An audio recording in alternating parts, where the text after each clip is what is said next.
Hello students, let us learn today about the Gauss theorem. It's a topic on electrostatics. तो Gauss theorem से पहले सबसे पहले मैं आपको कुछ चीज़ें बता देता हूँ कि एक्चुअली में एरिया वेक्टर क्या होता है। अभी तक आप जितनी भी चीज़ें समझते हुए आए हैं उसमें आपने बस ये चीज़ लर्न की है कि एक्चुअली एरिया होता है जो कि एक स्केलर क्वांटिटी होता है। पर हमेशा एरिया एक स्केलर क्वांटिटी नहीं होता, area is a vector quantity. सबसे पहली चीज़ तो आपको ये समझनी चाहिए कि area is a vector quantity. अब इसका जो डायरेक्शन होता है वो क्या होता है कि the direction of the area is normal to the plane of the area. अब यह सपोज मैंने इसका एरिया बोला आपको कि इसका जो एरिया है सरफेस को दिया हुआ है, मैंने इसका एरिया डेल्टा एस बोला है। तो ये जो एरिया वेक्टर होगा ना अपना, तो area vector delta s vector will be equal to delta s vector is equal to delta s magnitude n cap. N cap is the vector which is perpendicular to the area plane of area का plane. ठीक है, तो अब से आप कभी भी area को स्केलर नहीं मानेंगे। एरिया को आप अब से हमेशा वेक्टर की तरह ट्रीट करेंगे और जिसका डायरेक्शन जो होगा वो होगा perpendicular to the direction of the plane. अब आते हैं इलेक्ट्रिक फ्लक्स पर। फ्लक्स क्या होता है? फ्लक्स इज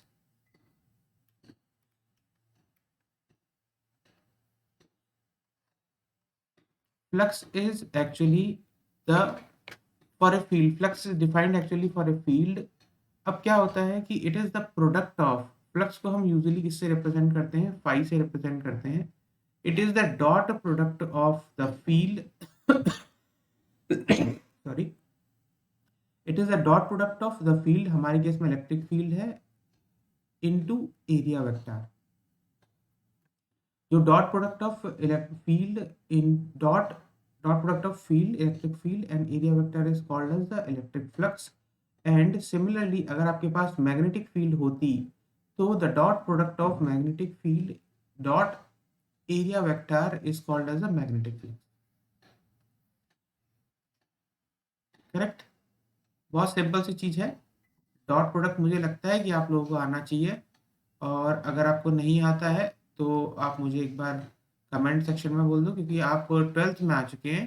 तो ट्वेल्थ में जो बच्चे पढ़ रहे हैं उनको डॉट प्रोडक्ट तो आना ही चाहिए। तो इलेक्ट्रिक फ्लक्स हो गया। अब यहाँ पर जैसे सपोज मैंने यहाँ पर डिफाइन किया हुआ है, सपोज मान लीजिए यहाँ पर आपके पास ये इलेक्ट्रिक फील्ड है और ये ऑब्वियसली आपका एरिया वेक्टर है, और मान लीजिए इन दोनों के बीच में एंगल थीटा है। तो उसके केस में आपका जो फ्लक्स होगा, flux E, flux of electric field is equal to magnitude of E vector into, actually मैं ये फिर बताता हूँ, this is E vector dot delta S vector which is equal to magnitude of E vector magnitude of delta S vector into cos of the angle between the two vectors। यही तो dot product होता है। Dot product किस तरह से defined होता है? Dot product is equal to of A vector and B vector, two vectors जिसके बीच में एंगल थीटा है, is defined as A vector dot B vector is equal to mod A vector mod B vector cos of angle between them. जहाँ पर एक vector A है, ये है, दूसरा वेक्टर बी ये है, और दोनों के बीच में एंगल थीटा है। ठीक है, तो यहाँ पर आपके पास आपको समझ में आ चुका है कि एक्चुअली में फ्लक्स होता क्या है। फ्लक्स भी अपन लोग समझ चुके हैं।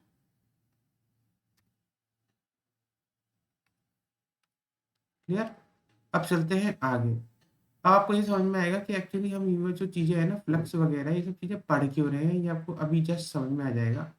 क्योंकि ये फ्लक्स जो है ये related to the Gauss law. Why Gauss law is important? Because Gauss law is important to find the electric field of any given close surface. ठीक है, तो ये सब आपने फ्लक्स समझ लिया। अब फ्लक्स समझने के बाद यहाँ पर जो लेफ्ट में चीज़ें दी हुई हैं वो क्या है? Phi E dot D S,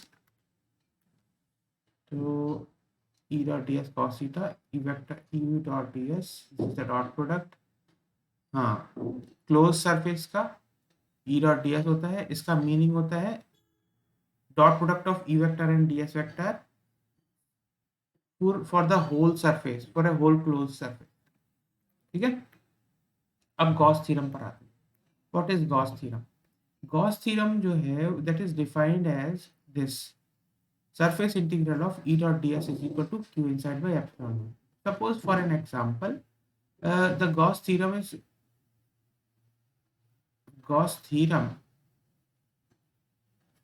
is defined as the surface integral of E vector dot ds vector is equal to q inside by epsilon naught. अब इसका मीनिंग क्या होता है ये मैं आपको पहले समझा देता हूँ कि ये एक्चुअली में जो चीज दिखाई हुई है क्या है। सबसे पहले तो ये गॉस थ्योरम यूज क्यों की जाती है? To find the electric field.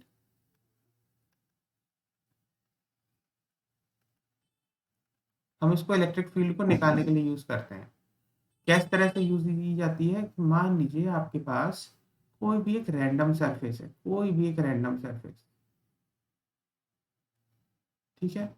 अब उसमें क्या है कि उसमें अंदर एक चार्ज रखा हुआ है क्यू इनसाइड। तो ये मान मान लीजिए Q1 और दूसरा एक चार्ज Q2 रखा हुआ है, तीसरा एक चार्ज Q3 रखा हुआ है। अब यहाँ पर इसके सरफेस के ऊपर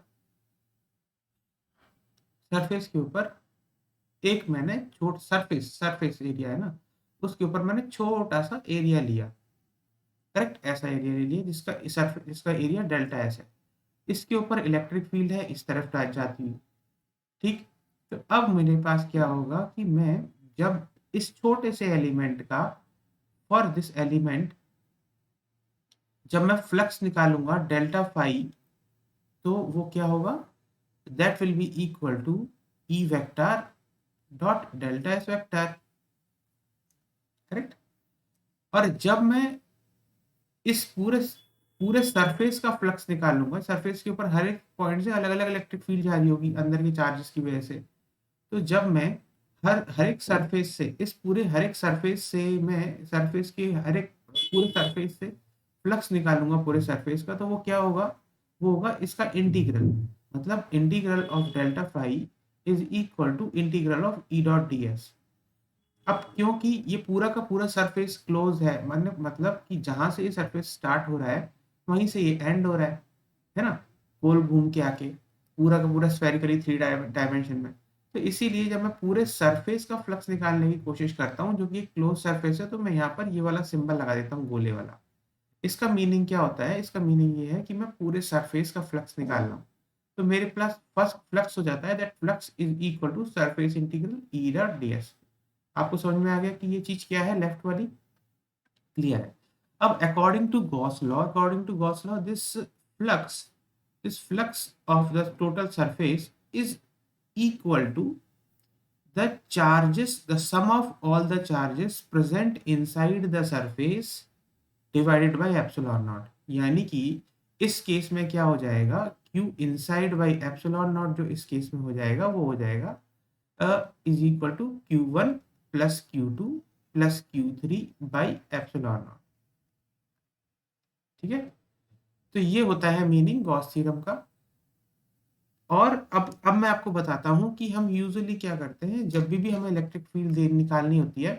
तो हम एक गॉसियन सरफेस, एक इमेजिनरी सरफेस बनाते हैं जिसका एरिया वेक्टर हमेशा इलेक्ट्रिक फील्ड वेक्टर के पैरेलल हो, जिससे कि हमारा E vector dot D S vector हमेशा मैग्नीट्यूड में मल्टीप्लाई हो और कॉस की वैल्यू 1 आए। Cos 0 is equal to 1 because electric field and area vector के बीच में एंगल 0 है, करेक्ट। तो हम हमेशा गॉसियन सरफेस लेते हैं। our assumed Gaussian surface is always is such that the area vector of that Gaussian surface is always parallel to the uh, electric field vector, correct? Okay, अब चलते हैं कुछ एप्लीकेशन ऑफ गॉस थ्योरम। पहली application of Gauss theorem है electric field due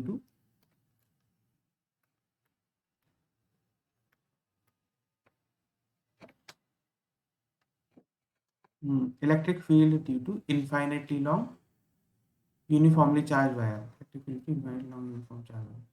अब देखिए इसके case में क्या है, मैं यहाँ पर थोड़ा सा डिफरेंशिएशन कर देता हूँ, यहाँ पर इसको अलग कर दिया मैंने, ठीक है। अब मैं इसको यहाँ करूँगा लेफ्ट में। यह है पहला वाला पोर्शन। अब देखिए यहाँ पर क्या है, यहाँ पर मेरे पास इनफाइनेटली लॉन्ग वायर है जिसके जिसके अंदर चार्ज डिस्ट्रीब्यूटेड है, करेक्ट। ये ऐसे करके चार्ज डिस्ट्रीब्यूटेड है। अब यहाँ पर हम गॉस लॉ कैसे अप्लाई करते हैं, मैंने आपको अभी भी क्या बताया, हम यहाँ पर एक इमेजिनरी गॉसियन इलेक्ट्रिक फील्ड निकालने के लिए इलेक्ट्रिक फील्ड जो, पहले तो ये देख लीजिए कि ये पॉजिटिव चार्जेस हैं, तो पॉजिटिव चार्जेस की वजह से जो इलेक्ट्रिक फील्ड होगी रेडियली आउटवर्ड जारी होगी, चारों डायरेक्शन में सर्कुलरली रेडियली आउटवर्ड जारी होगी। अब मैंने आपको बताया कि मैं इलेक्ट्रिक फील्ड निकालने के लिए गॉस लॉ यूज़ करूँगा। अब गॉस लॉ यूज़ करने के लिए मुझे पहले इमेजिनरी गॉसियन सरफेस बनाना पड़ेगा, और गॉसियन सरफेस जब हम बनाते हैं तो उस वो गॉसियन सरफेस इस तरह से बनाते हैं कि उसका जो एरिया वेक्टर हो वो हमेशा parallel to the electric field vector होना चाहिए। तो अब यहाँ पर अगर हम देखें तो एक सिलेंड्रिकल सरफेस जब बनाएंगे तो उसका हमेशा जो एरिया वेक्टर होगा ना, that area vector will be in this direction, और वो हमेशा पैरेलल टू ई वेक्टर होगा, करेक्ट। यहाँ पे आप समझ गए गॉसियन सरफेस हम कैसे बनाते हैं। अब देखते हैं, मान लीजिए मैंने यहाँ पर लेंथ एल एल लेंथ का एक गॉसियन सरफेस सिलेंडर बना लिया। अब यहाँ पर हमें दिया हुआ है कि lambda is the linear charge density, linear charge density is lambda, यानी कि charge per unit length is given to be, charge per unit length is given to be lambda, है ना। तो गॉसियन सरफेस, गॉसियन लॉ क्या कहती है, surface integral E dot D S is equal to Q inside by epsilon naught. तो यहाँ पर क्या होगा, यहाँ पर ये हो जाएगा कि ई, क्योंकि इलेक्ट्रिक फील्ड है और इलेक्ट्रिक फील्ड तो कॉमन है, मतलब हर एक पॉइंट पर कांस्टेंट है, हर एक पॉइंट पर ये बाहर जाती हुई, इधर भी ई वेक्टर ही है, इधर भी ई वेक्टर ही है, सेम वैल्यू है। तो यहाँ पर ई डॉट डी एस क्या हो जाएगा, E into 2 pi r into l, यानी कि surface area of the whole cylinder, ठीक है। और अगर हमने इसकी रेडियस आर ली है तो, ठीक है। अब यहाँ पर this is inside, Q inside क्या हुआ, इस सिलेंडर के अंदर चार्ज कितना है, यहाँ से लेके यहाँ तक का 10 सिलेंडर के अंदर है। Lambda is the charge per unit length, तो लीनियर चार्ज डेंसिटी दिया हुआ है, तो इतनी लेंथ में कितना चार्ज होगा, lambda into L by epsilon naught. तो यहाँ पर हमारे पास इलेक्ट्रिक फील्ड क्या हो जाएगी, electric field will be equal to l l cancel हो गया, lambda by 2 pi epsilon naught r, ठीक है। इस तरीके से हम इलेक्ट्रिक फील्ड निकालते हैं by using Gauss law. Cylinder case में निकाल दिया हमने। अब चलते हैं electric field due to a thin infinite plane sheet of charge. अब यहाँ पर इस पर्टिकुलर कंडीशन में हमारे पास क्या है, हमारे पास एक शीट है, प्लेन शीट, जिस पर चार्ज डिस्ट्रीब्यूटेड है इस तरीके से।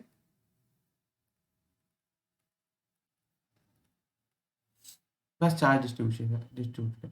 अब हमने यहाँ पर क्या किया ना, यहाँ पर एक तो जानते हैं कि plane distributed sheet of charge है, तो यहाँ पर इसकी जो इलेक्ट्रिक फील्ड होगी वो गोइंग आउटवर्ड होगी, आउटवर्ड गोइंग होगी इलेक्ट्रिक फील्ड। और ऐसे ही जिस तरह से जिस डायरेक्शन में इधर है, ऐसे ही उस डायरेक्शन में भी होगी, इधर दूसरे वाले डायरेक्शन में। प्लेन शीट ऑफ चार्ज है, इधर भी होगी इलेक्ट्रिक फील्ड, ठीक है, वेरी गुड। अब यहाँ पर क्या होगा, हमने यहाँ पर एक इमेजिनरी गॉसियन सरफेस बनाया, why, because the Gaussian surface का जो एरिया है यहाँ पे, इस एरिया वेक्टर इज, क्योंकि हमें क्लोज्ड सरफेस बनाना होता है गॉसियन सरफेस, तो हमें एक्चुअली में, मैंने आपको बताया कि हम वही एरिया वेक्टर लेते हैं जिसका एरिया वेक्टर, वही एरिया लेते हैं इसका एरिया वेक्टर इलेक्ट्रिक फील्ड के पैरेलल हो, है ना। लेकिन यहाँ पर एक तो ये एरिया है ऐसा बन गया, और एक ये एरिया ऐसा बन गया, पर जो क्लोज सरफेस बनाना है इसलिए हमें सिलेंडर भी पूरा बनाना पड़ेगा, पूरा सिलेंडर लेके जाना है। आप इसकी जगह पर क्यूब भी बना सकते हैं, कोई फर्क नहीं पड़ेगा। अब मान लेते हैं इसका एरिया है हमारा, इसकी रेडियस है, जो मैंने आपको ये गॉसियन सर्फ ये सिलेंडर बनाया है, इसकी रेडियस आर है। तो उसके केस में हमारे पास क्या होगा कि surface integral E dot D S is equal to Q inside by epsilon naught. अब यहाँ पर हमें क्या दिया हुआ है, इधर दिया हुआ है कि sigma is the surface charge density, यानी कि सरफेस चार्ज डेंसिटी का मीनिंग क्या है कि surface charge density sigma is equal to total charge Q, अगर हमने यहाँ पर डिस्ट्रीब्यूट किया हुआ है, दैट डिवाइडेड बाई इसका होल एरिया इज दिस, ठीक है, जो per unit charge per unit area है। अब यहाँ पर हमें क्यू इनसाइड इसके नीचे देख लेते हैं। क्यू इनसाइड क्या है? क्यू इनसाइड इस गॉसियन सरफेस के अंदर वो वाला चार्ज है जो सिर्फ गॉसियन सरफेस के अंदर डिस्ट्रीब्यूटेड है, और वो चार्ज कितना होगा? Sigma into pi are square, क्योंकि ये वाला जो एरिया है ये पाई आर स्क्वायर है, और इस एरिया में ही वो चार्ज डिस्ट्रीब्यूटेड है जो कि हमारे गॉसियन सरफेस के अंदर है। तो क्यू इनसाइड हो गया। अब यहाँ पर हम देखते हैं कि हमारा E dot surface integral E dot D S कितना हो रहा है। देखो हमारे पास कौन कौन सी सरफेस है, एक तो ये सरफेस है, एक दूसरा ये सरफेस है, एक तीसरा ये सरफेस है पूरा रोटेट लंबा वाला, और चौथा ये सरफेस है। अब यहाँ पर सरफेस इंटीग्रल 1 और 2 क्या हुआ? 1 और 2 क्योंकि दोनों सिमिलर हैं, तो उसमें हमारे पास ई इन इसका सरफेस इंटीग्रल क्या होगा? E into pi are square. इसका फ्लक्स होगा ई डॉट डी एस की वैल्यू पहले और दूसरे सरफेस के लिए E into pi are square होगी, यानी कि 2 E pi are square, plus third और फोर्थ सरफेस के इलेक्ट्रिक फील्ड तो ये है, और इसका जो एरिया वेक्टर अगर आप देखेंगे तो एरिया वेक्टर आप देखेंगे तो ये इस तरह से जा रहा होगा। अब इलेक्ट्रिक फील्ड और एरिया वेक्टर में एंगल कितना है? 90 डिग्री है। 90 डिग्री जब होगा तो 90 डिग्री के केस में अगर आप देखोगे कि ई डॉट डी एस जो हो जाएगा, E vector dot D S vector is equal to mod E vector mod D S vector into cos 90 degree. अब 90 डिग्री क्या होता है? ये जीरो होता है कॉस 90, तो इसीलिए सरफेस 3 और 4 से जो फ्लक्स जाएगा वो जीरो होगा, जीरो प्लस जीरो। तो इसीलिए हमारा जो टोटल जो फ्लक्स हो गया वो हो गया 2 ई पाई आर स्क्वायर। ठीक है, अब हम यहाँ पर ये जो वैल्यूज हमने निकाली है फर्स्ट एंड टू, इसको हम इस पहली वाली गॉस लॉ की इक्वेशन में डाल देंगे, तो वो हमारे पास क्या आएगा? 2 E pi are square is equal to sigma pi are square by epsilon naught. Pi are square cancel कर दिया, ई इज इक्वल टू क्या आया? Sigma by 2 epsilon naught. तो यहाँ पर हमारे पास the electric field due to a plane sheet of charge हमने निकाल दिया है। क्लियर? आपको समझ में आ गया होगा।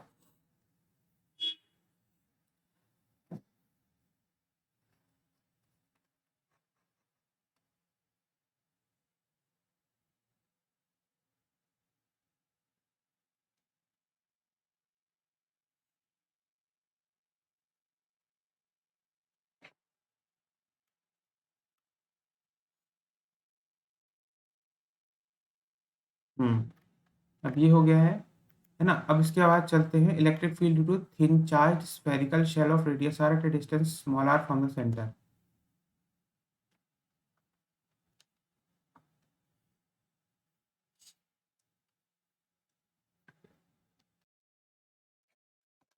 Electric field due to thin charge spherical shell at various distances for a point lying outside the shell। अच्छा, अब मान लीजिए पहला वाला केस लेते हैं जिसमें for a point lying outside the shell, मैंने यहाँ पर एक रेड कलर का बाहर आर ग्रेटर देन आर पर, small R greater than capital R पर, capital R is the radius of the charge shell जो कि इसके ऊपर चार्ज डिस्ट्रीब्यूटेड है क्यू। इस पर मैंने यहाँ पर मैंने एक इमेजिनरी गॉसियन सरफेस बनाया। अब मुझे पता है कि यहाँ पर अगर आप इलेक्ट्रिक फील्ड लगाने की कोशिश करें तो इस सरफेस के ऊपर जो आपकी जो इलेक्ट्रिक फील्ड होगी वो इलेक्ट्रिक फील्ड रेडियली आउटवर्ड्स होगी, ऐसे ऐसे आउटवर्ड जाएगी। ऐसा आप क्यों समझोगे? क्योंकि आपके पास हर एक जो चार्ज है वो एक पॉइंट चार्ज है, तो यहाँ पर क्या पॉइंट चार्ज की तरह जब आप ट्रीट करोगे इसको शेल के अंदर, तो यहाँ पर आपको हमेशा ये लगेगा कि रेडियल इलेक्ट्रिक फील्ड जो है रेडियली आउटवर्ड जा रही है। तो यहाँ पर क्या होगा? सर अगर आप ये अप्लाई करोगे surface integral E dot D S is equal to Q inside by epsilon naught, तो यहाँ पर क्या होगा? Surface integral E dot D S क्या है? इस सरफेस गॉसियन सरफेस जो है हमारा, ये वाला पहला वाला जो गॉसियन सरफेस है आर ग्रेटर देन आर के लिए, इसके अंदर कितना चार्ज, क्या चार्ज प्रेजेंट है? वो क्यू है। इसका जो सरफेस इंटीग्रल क्या होगा? E into 4 pi are square into 4 pi are square. Why? Because surface area of the sphere 4 pi are square होता है। क्यू इनसाइड क्या है? Q by epsilon naught. तो ई की जो वैल्यू हो जाएगी वो Q by 4 pi epsilon naught R square हो गई। For R greater than R value ये होती है। अब आते हैं दूसरे केस पर, are equal to R. R equal to R पर जब आप सर ये गॉस लॉ लगाएंगे Q inside by epsilon naught, तो उसी केस में क्या होगा, उसी केस में E dot D S surface के ऊपर अगर आप गॉसियन सरफेस बनाएंगे तो ई डॉट डी एस क्या होगा, ई इंटू 4 पाई कैपिटल आर स्क्वायर, क्योंकि आपका गॉसियन सरफेस है वो सरफेस के ऊपर बनाए, जहां पर आपको इलेक्ट्रिक फील्ड निकालनी होती है ना वहीं गॉसियन सरफेस बनाना होता है। इज इक्वल टू इसके अंदर चार्ज कितना है, क्यू बाई एप्सिलॉन नॉट। तो आपके पास ई की जो वैल्यू हो गई वो क्या हो गई, Q by 4 pi epsilon naught capital R square. ये हो गई आर की value, R equal to R पर आपने यहाँ पर ये वाला केस भी निकाल लिया है और दूसरा वाला केस भी निकाल लिया है ना, ये दोनों केसेस निकाल लिए हैं। अब आते हैं तीसरे केस पर। तीसरा केस है R less than small R. तीसरा केस है R less than capital R पर।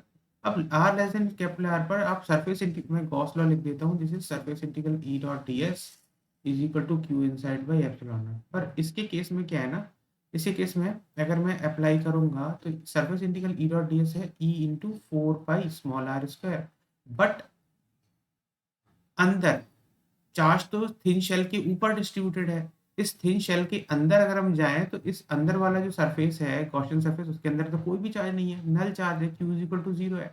तो जो इनसाइड है वो जीरो हो गया बाई एप्सिलॉन नॉट, क्योंकि इस अंदर वाले गॉसियन सरफेस के अंदर अगर मैं कोई भी चार्ज देखूं तो कोई भी चार्ज नहीं है, इसके बाहर है। पर हमें गॉस लॉ में क्यू इनसाइड लेना होता है, इनसाइड द गॉसियन सरफेस। तो ये वाली चीज जीरो है तो ई की वैल्यू जीरो हो जाएगी, इसलिए आर लेस देन आर पर ई की वैल्यू जीरो है। तो आपका ये वाला चीज आपको होपफुली समझ में आ गई होगी कि गॉस लॉ अप्लाई कैसे होती है ना। अब अपन are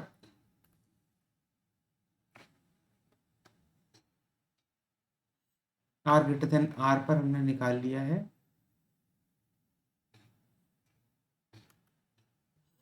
thin shell, thin charge spherical shell E zero surface, ये भी आ गया ठीक है। हाँ,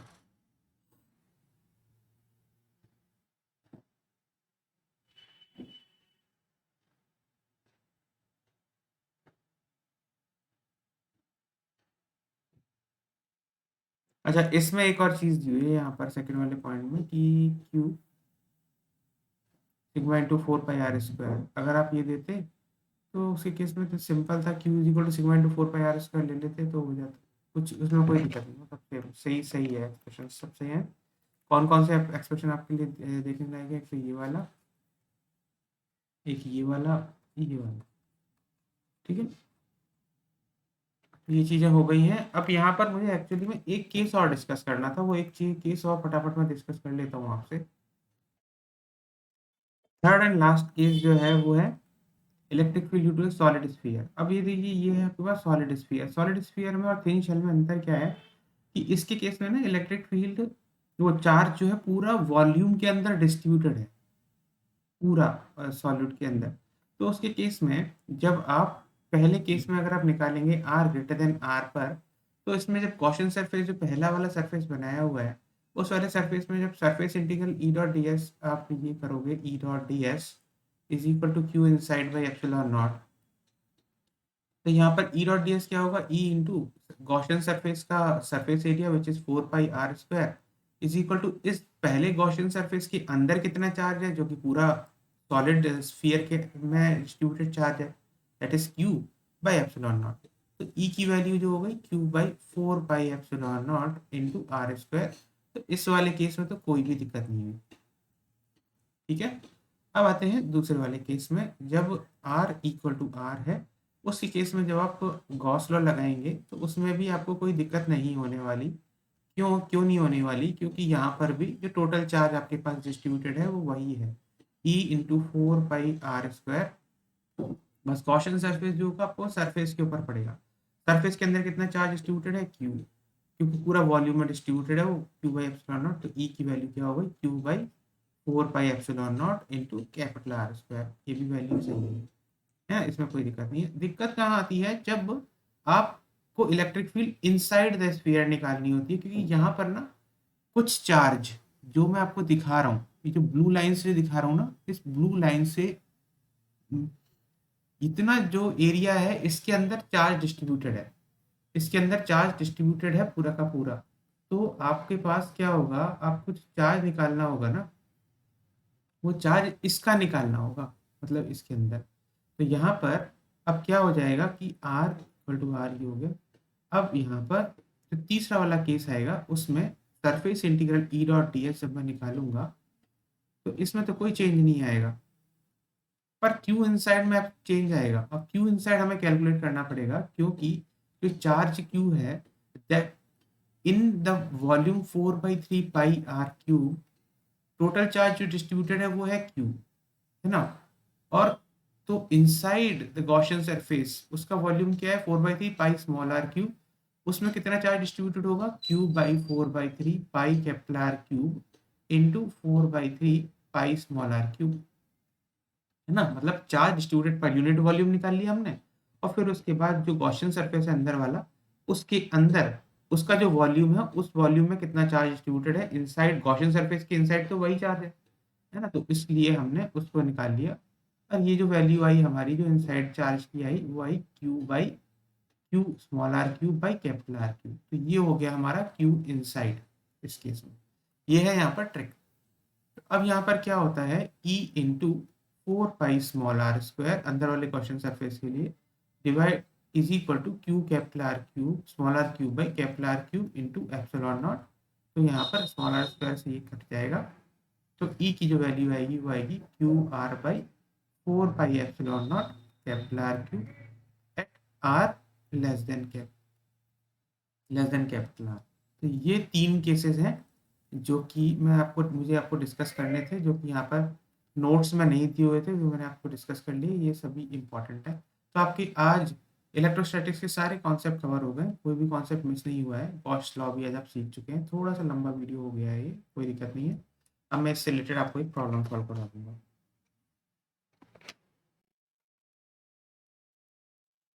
Hello students, now let us solve a problem related to JEE Advanced. The question is a cubical region of side A has its center at the origin. मतलब इस question के according जो सेंटर है वो ओरिजिन पर है, ये 0,0,0 है, ठीक है। तो और इसका जो साइड है ये 0,0,0 है, और इसका जो साइड जो हमें दिया हुआ है वो साइड ए लेंथ का है, ठीक है। It enclose 3 fix point charges minus Q at 0,-a/4,0, यानी कि वाई एक्सिस पर है, राइट में है ना, यहाँ पर 0, -a/4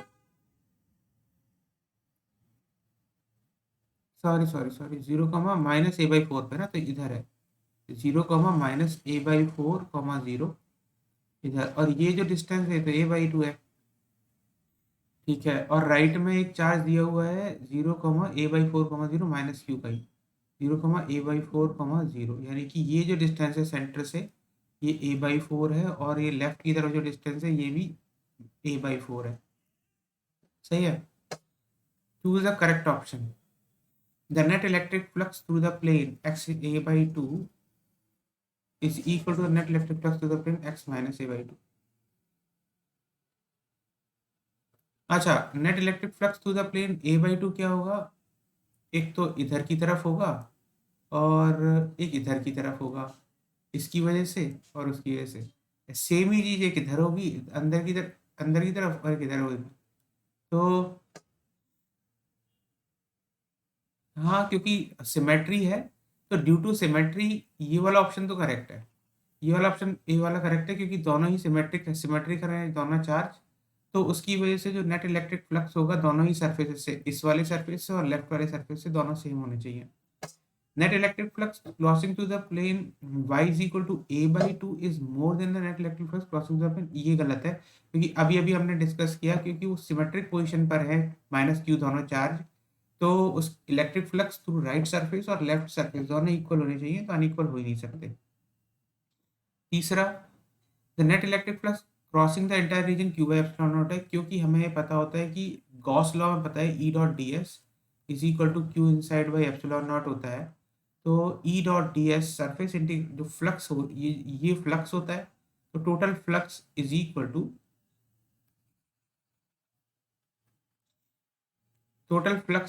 टू क्यू इनसाइड। इस रेक्टेंगल क्यूबिकल सरफेस के अंदर टोटल फ्लक्स कितना है, 3q - q by epsilon naught which is equal to q by epsilon naught. Total flux जो है फाई टोटल वो q बाई एप्सिलॉन नॉट ही है। तो इसका मतलब हमारा थर्ड वाला ऑप्शन भी करेक्ट है।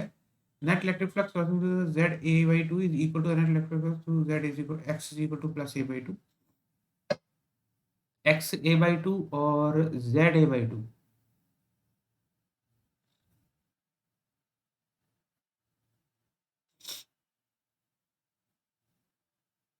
यानी कि यहां से नहीं, ये नहीं हो सकता क्योंकि इसलिए नहीं हो सकता क्योंकि एक्स लेफ्ट वाले रीजन में जो इलेक्ट्रिक फील्ड है, अगर इस चार्ज से देखें हम तो जो डिस्टेंस है,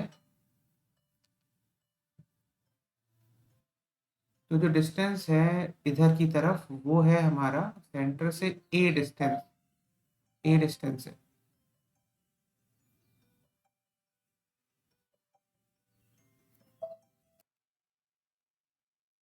इधर से जब देखें इससे जो एक्स एक्सिस का जो डिस्टेंस है वो ए है ना, 0,0,0 पर है, तो ये एक्स एक्सिस वाला जो प्लेन है ये ए डिस्टेंस पर है। और जेड वाले जो देखें हम, X is equal to A by two और जेड वाला भी ए बाई टू पर है, पर इस पर इलेक्ट्रिक फील्ड इधर है, इस पर इलेक्ट्रिक फील्ड इधर है, पर जो फ्लक्स है, ये जो पोजीशन जो है इसकी charge C plus minus Q और माइनस क्यू की जो पोजीशन है वो सिमेट्रिक नहीं है। दोनों फ्लक्स के दोनों के हिसाब से तो सिमेट्रिक और सेम नहीं है। इसलिए नहीं है क्योंकि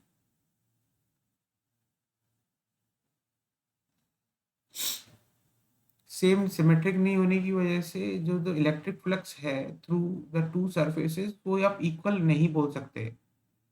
अगर अपोजिट देखते ना, ये वाला प्लेन और वो वाला प्लेन, तब इलेक्ट्रिक फ्लक्स सेम होता। लेकिन ऊपर वाला प्लेन और साइड वाले प्लेन में जो इलेक्ट्रिक फ्लक्स होगा वो तो सेम हो नहीं सकता, तो इसकी वजह से ये जो आंसर है ये गलत होगा। तो इसका मतलब यहाँ पर दोनों प्लेन्स में बिल्कुल भी सिमेट्री नहीं है ऊपर वाला और नीचे वाले में, तो इसलिए जो आपका जो आंसर होने चाहिए वो ए और सी करेक्ट होने चाहिए, बी और डी नहीं। तो ये आपका क्वेश्चन सॉल्व हो चुका है। ये एडवांस में पूछा गया है 2012 में। यहाँ पे ये पूरा क्वेश्चन सिमेट्री का था और गॉस लॉ की एप्लीकेशन का था। ओके, और आने वाली क्लास में मैं आपसे और भी थोड़े थोड़े टफ क्वेश्चंस आपको सिखाऊंगा। तो all the best, thank you.